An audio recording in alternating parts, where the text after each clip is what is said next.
You're watching the Target 5.3 retest video. In this video, we're going to take a look at the discriminant and use it in some real life problems to figure out what kind of solutions there are.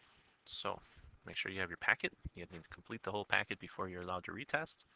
Any additional help you can get from your own teacher before or after school or during advisement. That works too. So let's take a look at the discriminant. It's usually done by capital D, b squared minus 4ac, and those letters come from ax squared plus bx plus c equals 0. So notice it's in standard form. The a is in front of the squared term, the b is in front of the linear term, the x term, and the c is the constant that's by itself. So when you calculate the discriminant, there are three possibilities. You could get a positive discriminant, number that's bigger than 0. You could get a negative discriminant,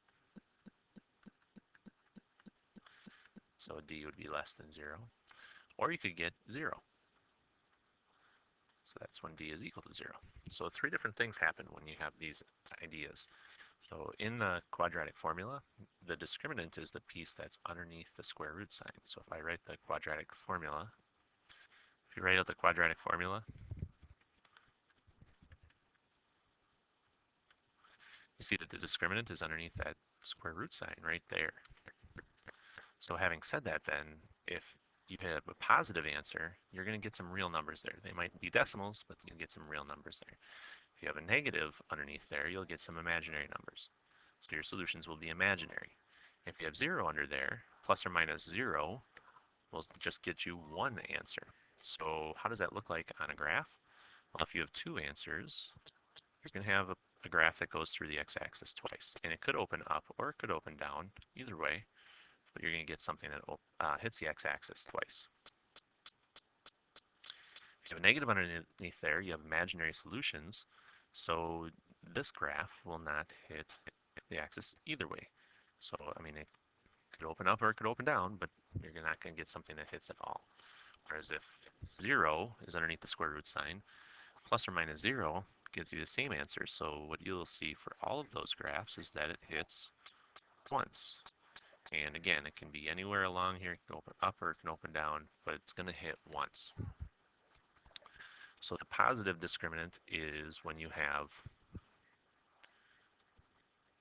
real solutions, and there's two of them, as you can see in the graph. The negative discriminant is when you have imaginary solutions, and there's two of them.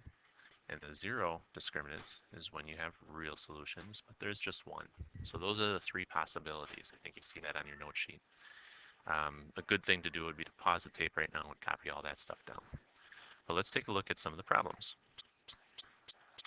Find a discriminant. So the first thing we need to do is make sure that we have everything in standard form. So it becomes -3 and it becomes -10a. So that means that a is -10, b is -10, c is -3. So b squared minus 4ac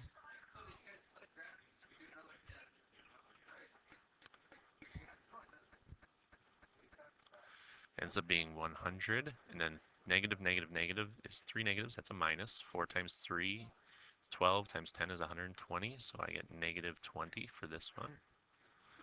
That means that there is two imaginary solutions. Two imaginary solutions means that it's not going to hit the x-axis in any case. So let's move on to number 16. We'll do number 16. Standard form, we need to add 5n squared. We need to subtract 4n. So I have 6n squareds, because there's already one there, -9n, and then there's no constant. I write the 0 in there so that you can see that a equals 6 equals -9, but c is equal to 0.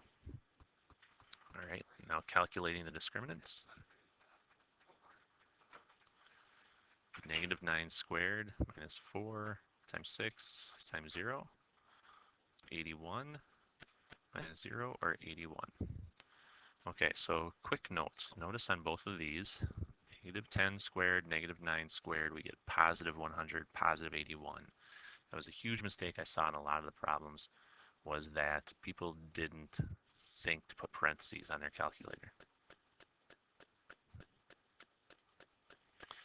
So make sure that you put parentheses on your calculator so that you can get that positive answer, or just, think.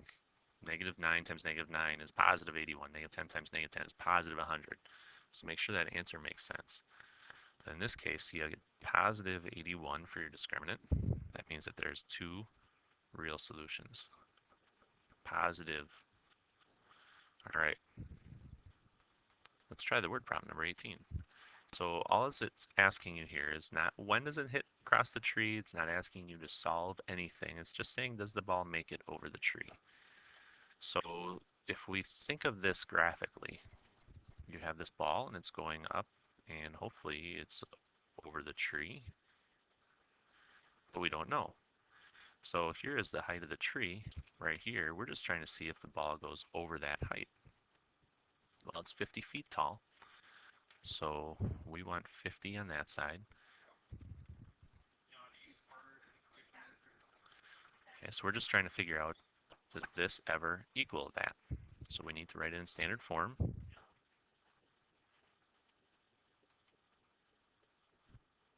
So subtract 50 from both sides, you get negative 49. From here we can use the discriminant. So b squared minus 4ac becomes 20 squared minus 4 times negative 2 times negative 49. So this ends up being 400. Negative, negative, negative is a minus. And 4 times 2 times 49 is 392, which gives me a positive 8. So since it has a positive 8, there are two solutions. And if we get picky about the graph, it'll kind of look like this one, where it'll go 50 feet high twice. So yes, it does reach. It does make it over the tree. If you would have gotten a negative answer there, it would have looked, the graph would have looked something like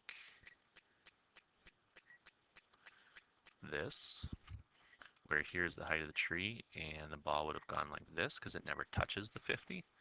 So if you got a negative solution for any of these, then they won't clear because it will never get that high. Zero solutions, zero real solutions, two imaginary solutions. And if you get 0 for the discriminant, then yeah, it'll go just high enough and scrape over the top of that tree. So there you go. Remember, you need to finish that worksheet before you are allowed to do any kind of retesting. Any extra help, see your teacher before or after school or during advisement.